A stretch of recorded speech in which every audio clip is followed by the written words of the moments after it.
내 입의 말을 버리지 말고, 이런 제목으로 잠언 강의를 이어가겠습니다. 음녀의 유혹을 경계하라는 말씀이 계속해서 이어지고 있습니다. 반복해서 말씀드리지만 무엇을 보고 무엇을 듣는가의 문제, 지혜는 언제나 이것에 대해서 철저하게 경계하도록 우리에게 그것을 강조합니다. 그러니까 결국 지혜는 무엇을 가까이 하며 무엇을 항상 피해야 되느냐를 정확히 아는 것이다. 이런 말씀을 지금 우리에게 하고 있는 것입니다. 뭐를 가까이 하고 그것을 붙들어야 되고, 또 무엇에 대해서는 한사코 그것으로부터 도망치고 피하고 멀리 해야 되는지를 정확히 알아야 된다라는 것을 지혜의 잠언이 우리에게 깨닫게 하고 있습니다. 신자는 언제나 성경의 진리를 사모하고 그 말씀을 가까이 해야 합니다. 또 진리를 사모하고 그 말씀을 가까이 하는 자라야 신자입니다. 그것이 자신의 영혼을 지키는 길이고 무정하는 길이고 세상의 모든 유혹으로부터 자기의 영혼과 육체를 지키는 길입니다. 이것은 재론의 여지가 없는 이야기입니다. 그렇기 때문에 교회를 다니더라도 예배와 말씀과 멀어지는 사람은 반드시 유혹에 자기를 내어주게 되어 있습니다. 이것은 틀림없는 진리입니다. 하나님의 말씀과 기도를 통해 신앙의 방패를 드는 사람들은 그 유혹이 닥쳐도 우리 안에 계시는 성령께서 능히 그것을 이기게 하고 무장된 경건을 통해서 그 유혹을 퇴치할 수 있지만, 하나님과 멀어져 있다, 말씀과 멀어져 있다, 기도가 잠들어 있다, 유혹에 고스란히 나를 내어주게 되어 있습니다. 말씀과 멀어지면 언제나 유혹 앞으로 다가가게 되고 사탄의 덫에 걸려들기 마련인 거죠. 하나님의 사람 다윗도 그렇게 됐잖아요. 예외가 없습니다. 그래서 이어지는 잠언의 말씀을 보십시오. 7절과 8절에 그리고 이제 아들들아 너희는 나에게 들으라. 그리고 너희는 내 입의 말들로부터 떠나지 않을 것이다. 너는 너의 길을 그녀에게로부터 멀리하라. 그리고 너는 그녀의 집의 문에 가까이 가지 말 것이다. 이렇게 기록이 되어 있습니다. 자, 하나님의 말씀을 주의 깊게 듣는 것은 우리가 육의 건강을 위해서 하루에 3끼의 식사를 꼬박꼬박 하듯이 우리 영혼의 건강을 지키는 일에 있어서 필수 불가결한 일입니다. 5장 1절에 내 지혜에 주의하며 내 명철에 네 귀를 기울여서, 내 지혜에 주의하고 내 명철에 네 귀를 기울여라, 이렇게 말씀하고 있죠. 내 지혜, 내 명철, 하나님의 말씀이잖아요. 7절에 다시 나를 들으며 내 입의 말을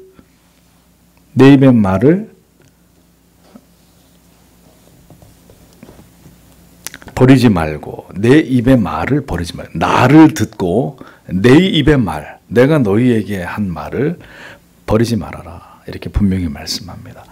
여기서 나를 들으라, 이 듣는다, 여기서 말하는 이 듣는다는 그냥 귀로 소리가 들리니까 이렇게 듣는 그 의미가 아닙니다.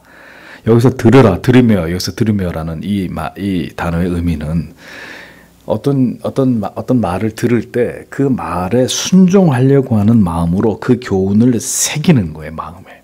그 교훈을 이것을 지켜서 내가 행하리라 하는 마음으로 그 교훈을 받아서 마음에 새기는 거예요. 그리고 그 말이 그러니까 결국은 순종하는 마음으로 이 교훈을 받아들이라는 뜻으로 강력한 경고와 주의를 담은 말을 지금 하고 있는 겁니다. 그러니까 받아들이는 사람도 그러한 무거운 의미로 그것을 들으라는 그런 의미가 되는 것입니다. 하나님을 배반한 이스라엘 백성들을 향해서 언제나 선지자들이 이렇게 얘기하죠. 이스라엘아 들으라, 이렇게 얘기하잖아요. 그때 이 단어가 주로 사용됐던 겁니다. 강력한 경고와 주의를 기울이라는 그 말씀을 순종하겠다는 각오를 가지고 경청해라. 그냥 귀로만 듣는 게 아니라 네 마음에다가 새겨야 된다, 그런 의미거든요. 또 버리지 말고라는 의미는 돌아서지 말고 혹은 떠나지 말고 이런 뜻인데, 받아들인 하나님의 말씀을 통한 교훈을 지속적으로 마음에서 떠나지 않게, 흘러가 버리지 않게 그것을 붙들고 보존하고 잊지 말라는 뜻입니다. 오늘도 하나님의 말씀을 듣기 위해서 이 자리에 계신 여러분처럼 먼저는 즐겨 하나님의 말씀을 주의 깊게 신중하게 들어야 되고요. 그것을 언제나 마음에 새겨야 되는 이런 것을 의미하는데, 이런 일은 우리로 하여금 음행을 비롯한 모든 죄악의 유혹으로부터 우리를 지킬 수 있는 가장 지혜로운 첩경이 된다는 거예요. 부제는 말씀을 주의 깊게 듣습니다. 그 다음에 그것을 늘 묵상하면서 이 마음 안에 그것이 사라지지 않도록 듣고, 여기서 그냥 다 사라져버리면 아무 소용이 없어요. 그러면 유혹은 또 우리에게 유혹이 닥칠 때 우리의 마음은 또 흔들리게 되고 요동치겠죠. 하나님의 말씀을 주의 깊게 듣고 그 말씀이 늘 이 마음 안에 머물러 있도록 계속 붙들고 있는 거예요. 그 말씀을. 결국 믿음의 길을 가다가 이탈해서 죄악의 유혹에 넘어져서 하나님과 멀어지게 되는 일은 하나님의 말씀에서부터, 즉 그 말씀을 듣고 마음의 깨달음을 얻으면서 그것을 그 마음에 새기는 일에서부터 멀어졌기 때문이라는 것입니다. 그러니까 일단은 교회를 나오시는 게 중요한데 졸다가 가시든지 이러면 아무 의미가 없고, 일단 말씀의 자리에 나오셨으면 그 진리의 깨달음을 귀로 신중하게 들으셔야 되고, 그 다음에 그것을 가슴에 새기고 주여 그렇게 살 수 있도록, 그렇게 믿을 수 있도록 하나님 나에게 은혜를 주십시오. 이 말씀을 빼앗기지 않게 해주십시오. 이런 일이 반드시 동반이 되어야 된다는 겁니다. 그러니까 하나님과 멀어지게 되면 반드시 유혹에 넘어지게 되고 하나님을 알지 못하는 세상과 세상에 속한 자들을 가까이 하게 되는 일들을 피할 수 없습니다. 때때로 여러분들 세상이나 세상 사람들이 멋지게 보이고 세상의 가치들이 아름다워 보이는 것은 내 마음에 그것을 물리칠 수 있는 은혜가 다 사라졌기 때문이에요. 은혜가 충만하면 정말 부러워야 될 것을 부러워하게 돼요. 영적으로 신령하고 거룩하고 정말 깊이 있는 복음의 깨달음을 우리가 선호하고 사모하게 되고, 물질적이고 육적인 것들은 하찮게 여겨지게 되는데, 이게 뒤바뀌어 가지고 영적이고 신령하고 거룩한 건 진부하고 재미없고 무관심하게 여겨지면서 반짝이는 세상의 아름다운 것들이 우리의 마음을 빠르게 침노하고 우리를 현혹한다는 것은 우리 안에 은혜가 다 소멸됐다는 증거가 된단 말입니다. 지금까지 항상 바른 믿음 안에서 진리를 듣기를 사모하면서 말씀 안에 거하는 하나님을 경외하는 성도가 늘 말씀을 듣기를 사모하고, 그리고 늘 그 진리를 가슴에 새기고, 그래서 정말 하나님을 위해서 살겠다는 기도를 늘 변함없이 드리는 사람이, 저는 불신자하고 결혼하는 걸 본 적이 없습니다.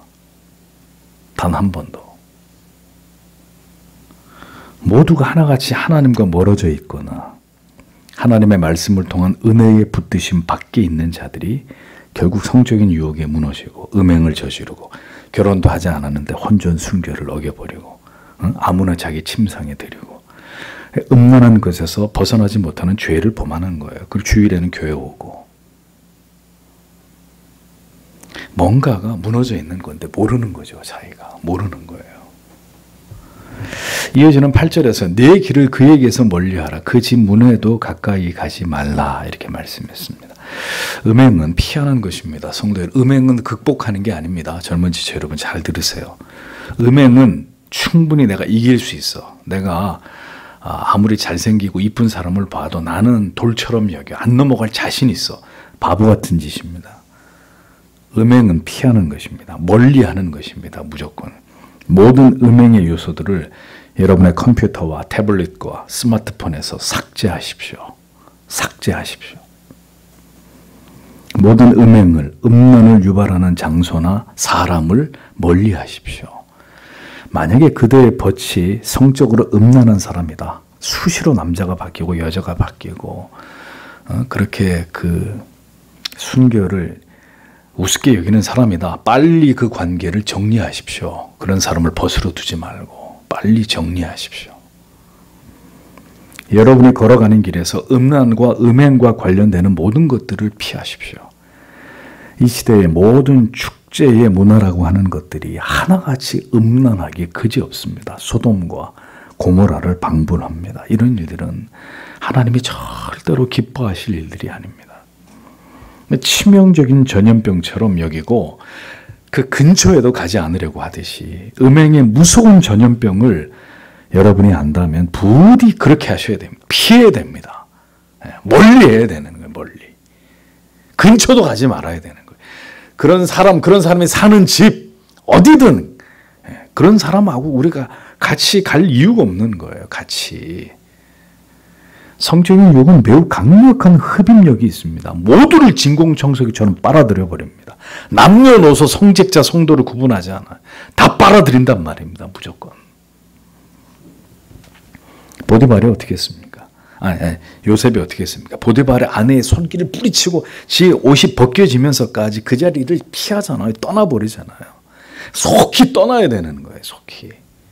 그것이 사는 길입니다. 음욕을 품는 것은 이미 간음한 것이라고 주님 말씀하셨잖아요.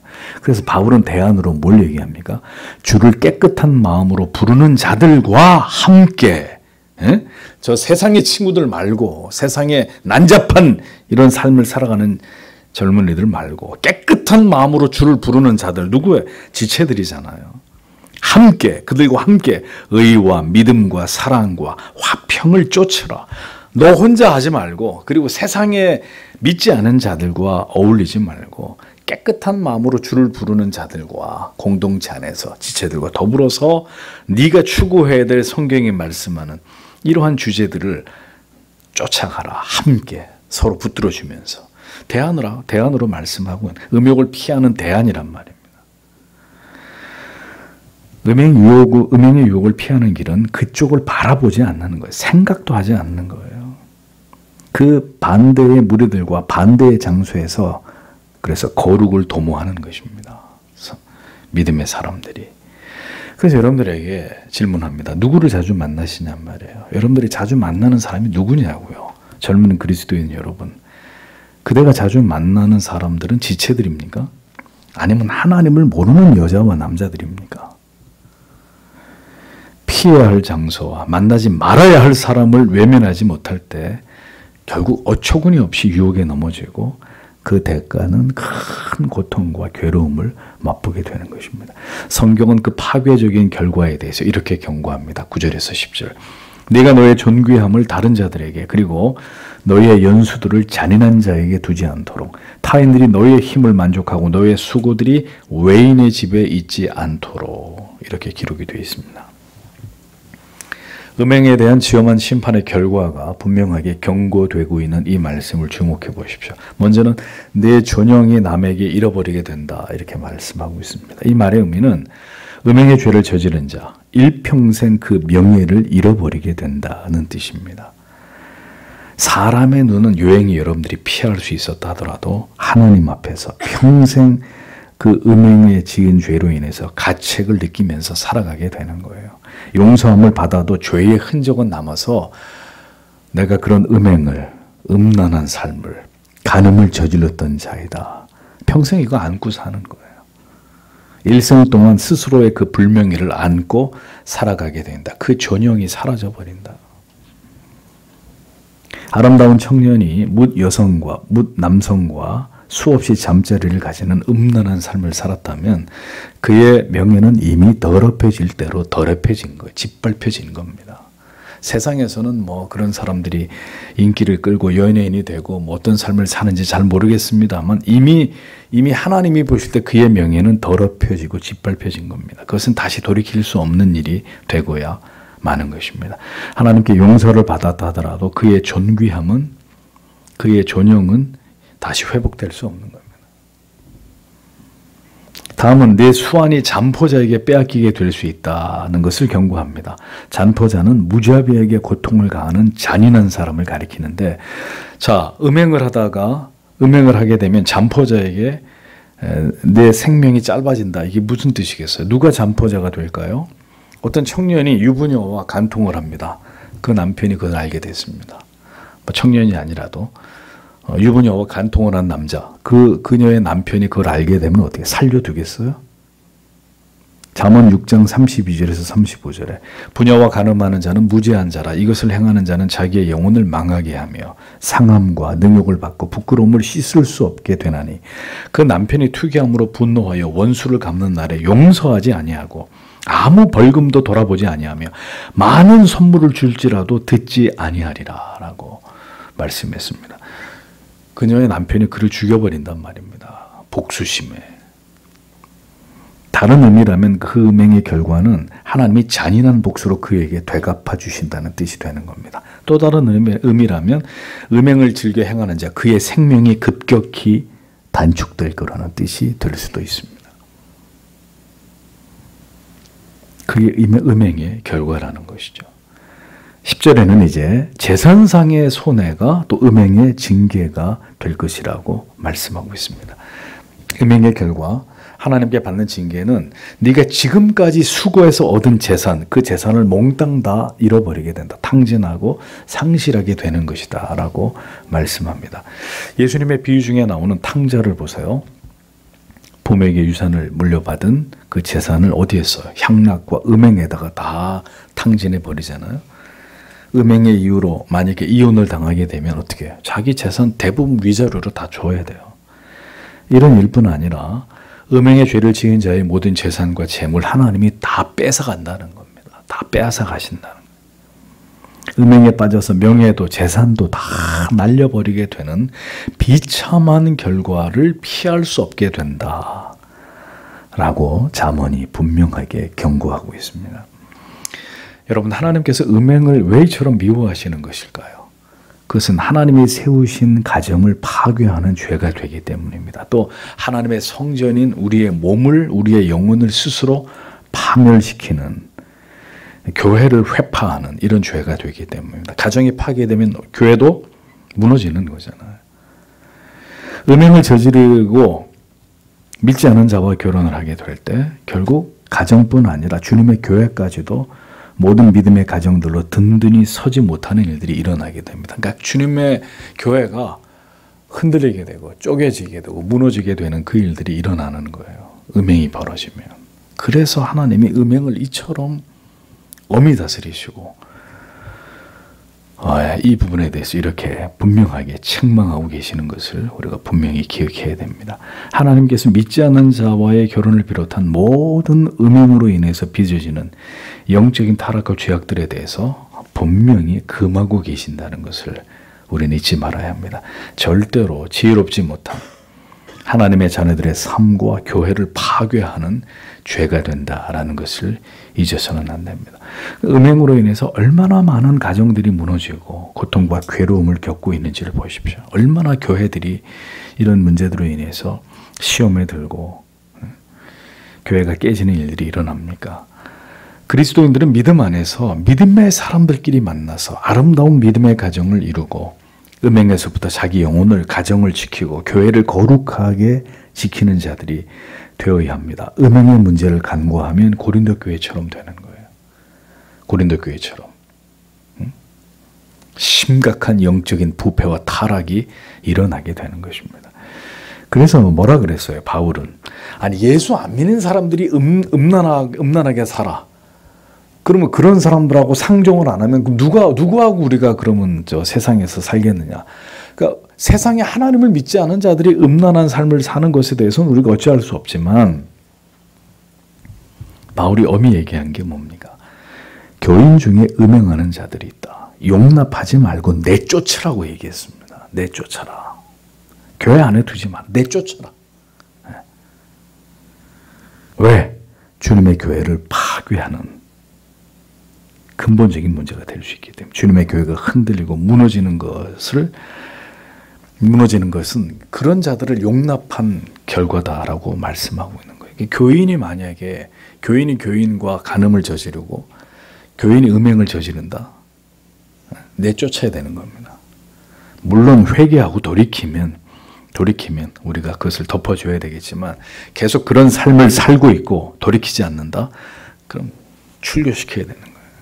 도려내버려야 되는 교회 밖으로. 음행하는 자가 받는 벌은 자신이 저지른 그 어리석은 일 때문에 평생 뭘 해요? 후회를 하게 되는 겁니다. 11절에서 14절을 보십시오. 그리고 내가 마지막 때에 너의 몸과 너의 육체가 소진되었을 때 신음할 것이다. 그리고 너는 말한다. 어찌하여 내가 훈계를 싫어했고 내 마음이 꾸지람을 멸시했느냐. 그리고 내가 내 선생의 소리를 듣지 않았다. 그리고 내가 나를 가르치는 자들을 향하여 내 귀를 기울이지 않았다. 나는 회중과 모임의 가운데서 거의 모든 재난에 있었다라고 기록이 되어 있습니다. 음행에 빠져서 타락한 자에게 주어지는 하나님의 보응. 첫째, 명예를 잃고, 두 번째, 재산을 잃고, 마침내 인생의 끝이 다가올 때, 몸이 점점 노쇠해질 때, 쇠약해질 때, 그렇게 음행으로 자기를 더럽힌 것에 대해서 스스로 깊이 탄식하면서 괴로워하게 될 것이다. 그렇게 살았던 것에 대해서 고통스러워하게 될 것이다. 라고 말씀하고 있습니다. 그 탄식과 깊은 후회의 내용은 내가 어찌해서 훈계를 싫어하고 꾸지람을 멸시했느냐에 대한 회한이라고 성경이 말씀합니다. 하나님께서는 그 백성들을 지도하고 가르치고 교훈하시고 바른 길로 이끌기 위해서 반드시 우리를 교훈하고 책망하는 분들을 우리 옆에 두십니다. 우리 옆에 둔다고요. 하나님의 자녀들이 이 세상을 지나가는 동안에 반드시 하나님의 말씀으로 훈계와 책망과 교정을 받도록 그런 사람, 그런 역할을 하는 사람들 곁에 둬요. 하나님이 사랑하는 자들을. 그럼 그 역할을 하는 사람이 누구냐? 우리를 지도하는 부모님들, 믿음 위에 신앙의 선배이신 믿음의 부모님들이 지도를 받는 우리의 선생님이고, 그 다음엔요, 하나님께서 교회를 통해 세우신 목사와 장로님들이 우리의 스승이에요. 우리의 선생님이에요. 그러면 인생을 지나가면서 진리를 통한 훈계와 꾸지람은 우리의 영적인 파탄을 막는 마지막 안전장치다 이렇게 생각하고 들어야 되는 겁니다. 선생의 목소리를, 나를 가르치고 훈계하고 책망하는 사람의 목소리를 들어야 돼. 듣고 돌이켜 회개하고 빨리 자기가 가고 있는 잘못된 길로 돌아서서 하나님께로 돌아와야 됩니다. 그렇게 하지 않으면 반드시 가슴을 치면서 후회할 날이 마침내 그의 인생 가운데 임한다고 성경이 말씀하고 있어요. 내가 왜 내 스승의 말을 듣지 않았을까? 나를 가르치는 분의 그 훈계와 책망을 내가 왜 그때 가슴에 새겨 듣지 않았을까? 왜 내 부모가 그토록 믿지 않는 자와 결혼하지 말라고 그렇게 매달리면서 나를 말리는데도 불구하고 내가 왜 그 믿지 않는 사람하고 결혼을 해서 내 인생이 결국 이렇게 됐을까?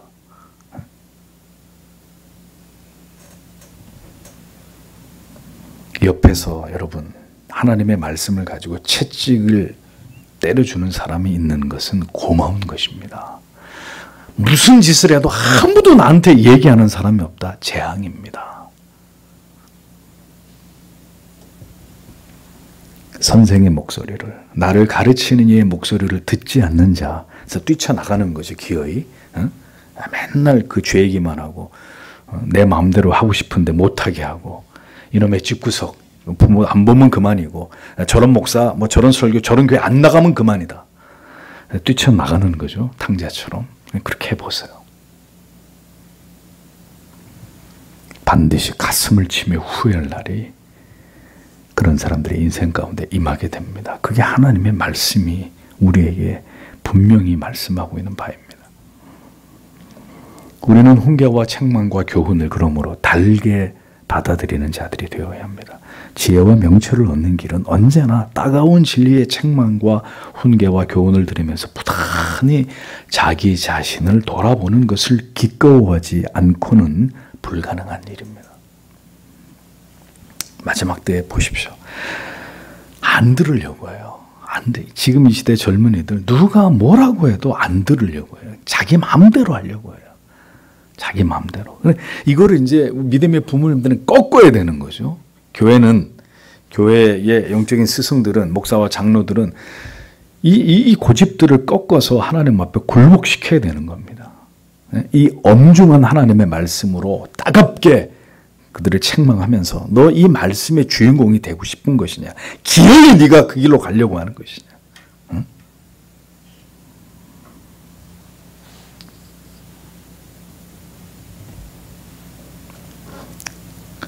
언제나 죄악을 향해서 음행을 비롯한 세상의 모든 유혹들로부터 우리 자신을 지키기 위해서 계속해서 하나님의 말씀을 들어야 하고 그 진리를 배우고 참된 가르침을 통해서 영혼을 교정받는 일에 있어서 열심을 갖는 자들이 되어야 합니다. 깊은 후회 속에서 음료에게 빠져서 음행으로 인해서 인생을 탕진한 자는 어떤 결과까지 가는, 결국 많은 무리들이 모인 이 재판 자리를 말하는 거예요. 여기서 말하는 그 의미는 많은 사람들이 모인 재판의 자리에서 결국 그 사람이 행한 그 죄악된 일로 인해서 공개적으로 내가 이런 죄를 지었어 라고 고백하게 되면서 공적으로 수치와 모멸을 당하게 되는 이런 일들이 그의 인생 속에 일어나게 된다. 많은 사람들이 그가 저지른 일을 보면서 저 사람이 결국 저렇게 됐군, 저렇게 살더니, 저렇게 지 멋대로 하더니, 저렇게 음행을 일삼는 삶을 살고 믿지 않는 자들과 함께 하더니 결국 저 인생이 저렇게 되고야 말았군. 그 비극의 주인공이 된단 말입니다. 사탄 마귀는 오늘도 젊은이들 뿐만 아니라 모든 신자들을 음행의 덫에 걸려들게 하고 있습니다. 음행의 유혹. 하나님을 알지 못하는 이성의 치명적인 유혹을 통해서 결국 깊은 죄악에 빠지도록 미혹합니다. 교회를 다닌다 그래도 별 수가 없어요. 이 유혹에 걸려들면. 음행과 음란이 아니더라도 믿지 않는 자와의 결합은 평생도록 하나님 앞에서 죄를 범하게 되는 길을 열어주는 것이 되는 겁니다. 음행을 피하지 못하고 영적인 간음을 저지를 수 있는 길을 차단하지 못하면 여러분 결국 모든 것을 잃어버리게 됩니다. 성경은 분명히 우리에게 이것을 경고하고 있습니다. 그리고 그 길은 절대로 신자가 행해서는 안 되는 길입니다. 오직 한 번뿐인 내 인생을 완전히 망치는 길이 되는 것입니다.